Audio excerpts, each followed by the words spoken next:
ఇప్పుడు ఈయన ఉన్నాడు, మేమిద్దరం ఉన్నాం, తండ్రి కొడుకులమే. నాకు తెలియదా వాడి గురించి? తెలుసా లేదా? అలాగే వాడికి తెలియదా నేనంటే?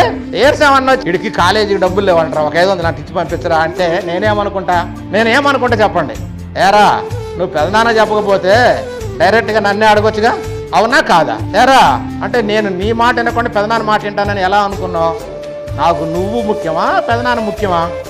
నువ్వు నా రక్తం కదరా, నేను కదరా నిన్ను కన్నది. ఒకవేళ పెద్దోడని చెప్తే చెప్పొచ్చాము, ముందు నన్ను కదరా నువ్వు అడగాలి. నేను ఇయ్యకపోతే కదా పెదనాన్నకి చెప్పాల్సింది. నీ మాట నేను కాదంటే కదా, నువ్వంటే నాకు ఇష్టం లేనప్పుడు కదరా నువ్వు అలా పక్కలతో చెప్పించాల్సిందే. పాయింటా కాదా?